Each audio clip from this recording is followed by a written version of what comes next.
Éric Sadin, dans votre ouvrage, vous expliquez comment les progrès technologiques, comment l'Internet, les smartphones font en fait de chacun de nous en fait une sorte de tout-puissant, un être finalement tyran qui d'un clic va décider de choisir, commander quelque chose ou refuser quelque chose, une amitié ou autre. Des gens repliés, c'est ce que vous expliquez sur leur subjectivité, leur intérêt. C'est ce cocktail qui entraîne la défiance vis-à-vis des autorités gouvernementales, mais aussi vis-à-vis des sachants. Alors, avant la crise du Covid, un grand nombre, depuis un certain nombre d'années, vit une expérience contraire, c'est-à-dire l'expérience d'une dépossession progressive, d'une inutilité de soi, d'invisibilité sociale, d'assister à l'aggravation des inégalités, au recul des services publics, et en même temps a été articulé, et l'industrie du numérique a eu le grand génie de mettre à disposition des outils aux mains des individus, leur permettant de s'exprimer, et vu l'époque, depuis une dizaine d'années, de faire valoir leur rancœur, de faire valoir aussi leur propre récit. Donc c'est cette torsion complexe et paradoxale entre sentiment de dépossession et sentiment d'un surcroît de puissance qui fait qu'à la fois c'est opéré une déliaison entre un grand nombre d'individus et l'ordre social, et on pu se constituer, j'ai presque envie de dire qu'on est presque même plus dans l'ère de la post-vérité, on est dans l'ère de l'atomisation des croyances, c'est-à-dire que chacun aujourd'hui s'est donné les moyens et a les moyens de se constituer ses propres récits. Finalement, on peut dire une chose très très simplement. La foi, pour un très grand nombre, définitivement n'y est plus. Donc c'est par des réseaux d'allégeance ou par la constitution de ses propres récits que se constituent les subjectivités en s'appuyant sur ces technologies numériques personnelles. Brigitte Noël, le FBI considère que ce mouvement QAnon représente une nouvelle menace terroriste. Est-ce que c'est vraiment à prendre au sérieux? Est-ce que l'on doit vraiment craindre des violences venant d'émules de QAnon? Les adeptes de QAnon vont vous dire que non, eux prétendent faire partie d'un mouvement pacifiste rassembleur. De ce qu'on constate dans notre enquête sur le terrain, c'est vraiment souvent tout le contraire. Donc, on voit que les gens qui croient à ce système de croyance deviennent isolés de leur famille, se mettent à dos leurs proches et peuvent devenir très en colère. On voit aussi aux États-Unis, il y a déjà eu des actes de violence, donc 2 meurtres commis par des adeptes de QAnon. Plus récemment, après les élections américaines, la police de Philadelphie a arrêté 2 hommes armés qui, on le soupçonne, voulaient s'attaquer à un bureau de comptage de vote. Ces 2 hommes étaient au volant d'un camion avec des collants QAnon. Au Canada aussi, on a eu un événement, un homme qui est entré sur la propriété du premier ministre Justin Trudeau, encore une fois, armé.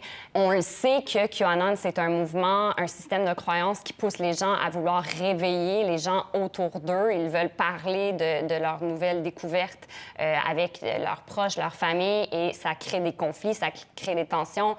Au Québec, on a parlé à plusieurs familles qui disent que leur noyau familial est complètement éclaté par les croyances d'un de leurs proches, et ce sentiment d'oppression aussi peut causer une colère, une anxiété qui peut motiver ensuite un passage à l'acte.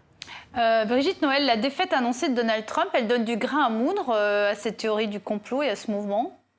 Mais je pense qu'elle a causé une espèce de remise en question. C'est sûr qu'il y a certaines personnes qui ont décidé que c'était une promesse de trop de briser, parce qu'on le sait, QAnon, depuis des années, fait des prédictions qui ne se réalisent jamais. Alors, pour certaines personnes, mais ça a été la fin, le désenchantement. Mais on voit que le mouvement s'est réinventé et dit maintenant que la défaite de Trump fait en fait partie du plan depuis le début, et que c'est dans les prochains mois que tout ça va jouer, que ce temps-là va permettre à Donald Trump de réellement démanteler l'État profond afin que le plan puisse se mettre en œuvre. Et donc, on voit que le mouvement a été banni de plusieurs grands réseaux sociaux, Facebook, Twitter. Alors, on voit les gens maintenant se réfugier sur des plateformes russes ou libertariennes pour continuer de discuter des prochaines étapes du plan. Et là, ça se fait à l'abri des regards sur des plateformes moins surveillées qui permettent aux gens de dire à peu près n'importe quoi. Et donc, ça va être intéressant de suivre ça dans les prochains mois, parce que sur ces plateformes-là, justement, et avec tout ce qui vient de se passer, il y a un risque potentiel de radicalisation accrue. Éric Sadin, vous vouliez intervenir? Oui, nous payons les frais à la fois d'une irresponsabilité des plateformes depuis une dizaine d'années maintenant, et puis d'une complaisance coupable de la société qui n'a pas suffisamment, du législateur qui n'a pas suffisamment régulé. Pour ma part, je pense déjà qu'il serait temps de mettre en place des systèmes automatisés de signalement, de dérives, de paroles illégales et de propos qui tombent sur le coup de la loi. Hein.